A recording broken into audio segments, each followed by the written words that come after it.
My name is Mark Rubin, and the world I imagine is a world where people live in harmony with the rest of nature. And I'm going to spend the rest of my life creating that world with things I know.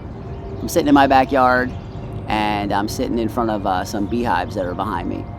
And I am going to be explaining the idea that human behavior is identical to bee behavior in terms of the business of making money when compared to the business of making honey.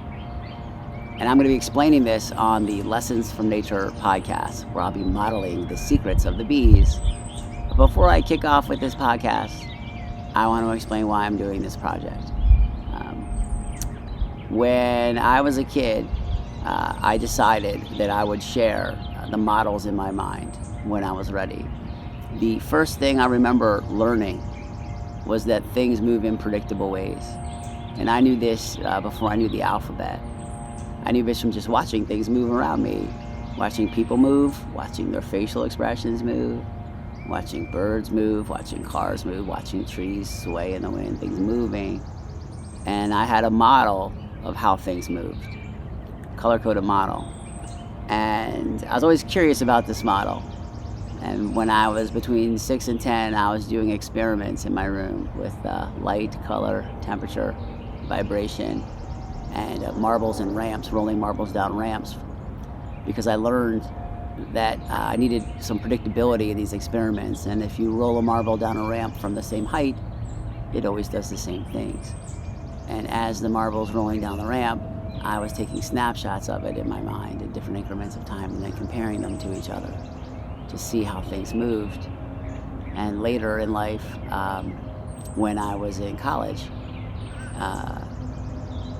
I discovered that there was words for these things, like position, velocity, acceleration, momentum, friction, calculus, and thermodynamics. But it didn't occur to me that there was a language to describe these things other than the spatial language that I saw them in. And when I was 10, and I was doing these experiments in my room, and I understood what was happening with these marbles rolling down ramps, and understood those ideas of position, velocity, acceleration, momentum, and friction, and what that meant, and how things moved visually, I decided I'd do something good with it one day, something good for nature. And I thought about it for a few years. When I was 15, which was in 1985, I decided I would combine the influences of 3 people to launch this Global Ego project when I was ready. And the 3 people were Carl Sagan, and Carl Sagan had a TV show called Cosmos that I used to watch that was about space and time and distance, and the idea that we're just on a rock going around a star that's keeping us alive, and we're going 19 miles per second, and the energy from that star is powering everything, all living things, and cars and airplanes, and most of the things that move, and the wind, everything. And I thought that was cool. And also at that time, I went to a sort of a nature school that this guy named Tom Brown Jr. had, called the Tracker School. And Tom Brown Jr. is a person who lived in the Pine Barrens of New Jersey. And he was taught by an Apache scout named Stalking Wolf the ways of the Apache style of living in harmony with nature. And I learned from that school. I went for 3 summers, for a couple weeks each summer, the basics of primitive wilderness survival training, starting fires, with sticks and friction, and but more importantly, the idea that we're all just passing through on this planet, and it's important to plan for the survival of future generations. I learned the idea of planning for the eventual death of my children's children's children. And planning to try to extend their lifespan by decisions I'd be making today. And the third influence, where I learned there when I was 15 of this person named Buckminster Fuller. And Buckminster Fuller was a genius, and he had these ideas, many different ideas, innovative ideas, but one of them was in a book called Operating Manual for Spaceship Earth. And in this book, he discussed this idea called the world game. And the idea of World Game was a way to allocate resources on the planet in a way that was more beneficial for all living things. And one of the things I remember about that was that in 1985, if I recall, there were, I think it was around 250,000 people to 500,000 people a year were starving to death. Starving. Didn't have enough food due to various planning problems and political problems. And Buckminster Fuller said, at the time there were 5 billion people on the planet, and Buckminster Fuller said something like, if we spent 90% of the money we spend on a war on peace, and we did that for 5 years, that we could feed 100 billion people. This is from memory from a long time ago, so the numbers may not be entirely right, but the point is, we could do a better job, okay, if we planned ahead, if we invested in creating regenerative systems that were good for everybody on the planet and all living things, not just human beings.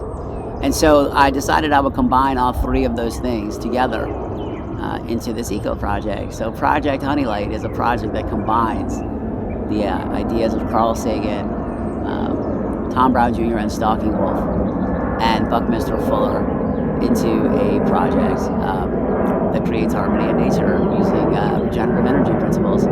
I am sitting in front of my beehives and apparently under a flight path of airplanes today. And the bees are behind me, and I got bees in the pandemic of 2020. And I got them because I was curious. I knew enough about them to know that they're gathering energy, and that the energy they gather is in the form of sugar, and the energy in that sugar was in the sun. And that energy from the sun is radiated to Earth and is converted through biology, organic chemistry, into sugar, and the bees gather it and they store it in their honey bank behind me. And that energy keeps them alive during the time when there's no energy available in the habitat. And where I live, there's only sugar available for 60 days of the year in the flowers. And I thought that was interesting about how they might be planning, okay, or how they might be in sync with their habitat in terms of their population, and what signals do they get from the environment so that they can scale up the head count or the bee count and scale it back down as they need less workers. And I was curious about that because I do that in business. I own 16 businesses, have hundreds of employees around the country. And we have the same seasonality curve, which is that the business I'm in, which is a junk removal business, is busier in the spring and summer than the rest of the year. And that's because people move in the spring and summer. When people move, they get rid of junk. So I have a head count curve that matches the bee count curve. And I was curious, like, what other things could I learn from these bees? And so I set up this beehive behind me and started watching them and modeling them my way. And what I realized is that the business of making money is identical to the business of making honey. They came first, and we're doing what they're doing because money is energy. And we gather it from our habitat in different ways, and they gather it from their habitat. And all the other behaviors inside the hive have equivalent job functions in business. And I'll be explaining that on the Lessons from Nature podcast and Modeling the Secrets of the Bees. This podcast is based on this book I wrote with Dan Rome. It's called Honey is Money, The Secrets of the Bees. And this book is a series of 24 secrets that I learned from the bees. And I'm not going to go through the book now, but I want to say one thing about it is secret 4 in this book is the most important one, which is the one that equates the bees to people and the people to bees. And it's called Time is Honey. And if you're watching this video over the internet, that means that you're saving energy. You could have come to my house, you could have walked to my house from wherever you are on the planet and hear me say what I'm saying now. But you didn't, because that would have cost a lot of time and a lot of money. And by watching it over the internet at less than a penny a second, you can get this information at a lower cost. And if you think about it, everything we trade money for is energy. Everything. If you buy a fuel for your car, that's energy, but you're also buying time. You're trading money for time. That's why you buy a car, so that you can save time and work. So I could walk to the grocery store where I live, and it would take me, I don't know, half an hour each way, but I could only carry a certain amount of stuff, and I'd have to make a lot of trips. And I have a car because it saves me time, effort, and risk, which is called work. And I trade that for money that I earn in a different way. And that's the game we're playing, this invisible game of money and time and work, because time is honey and time is money. And one more thing about the book, Honey is Money. Honey is Money is a book that describes the idea that human behaviors and bee behaviors are identical in terms of energy collection, storage, planning, and reacting to resource availability in our habitat. But also, honey is money is literally true, because it's possible to convert honey into money by selling it. So the game is this, is that the energy from the sun, atoms in the sun, radiates to Earth, comes to Earth, strikes the ground, is converted but through organic chemistry into living things that use that energy to move around or grow in different ways. And the bees gather this surplus energy that is in this symbiotic relationship with flowers that pollinates the flowers, moves their genetic information around. And in exchange for that work, they get paid. And what they get paid is in sugar. And they take their payment from the flowers in exchange and bring it back to their hive and move it around, process it slightly in different ways, and store it in the honey bank in the hive. And the way beehives are designed is this, that's the profit. The extra honey at the top of the hive is the honey bank. And that's the profit. That's the extra, which means that a human being can take some of it and then leave the rest for the bees to survive for the winter and the next generation, and then take that honey and then either eat it or sell it. And I'll be teaching kids the business of making honey and making money through the BeeBox Regenerative Business System, which covers marketing, sales, operations, HR, finance, admin, and special projects. And when these kids go through this system, they'll learn everything they need to know about every single business that exists. And based on learning the secrets of the bees through this regenerative system, they'll be able to not only make money, but make money in a way that creates pollinators, which we need to survive. And also, some of the money that will be coming from this project, Project Honeylight, will be used to create pollinator habitat and also other habitat by planting trees.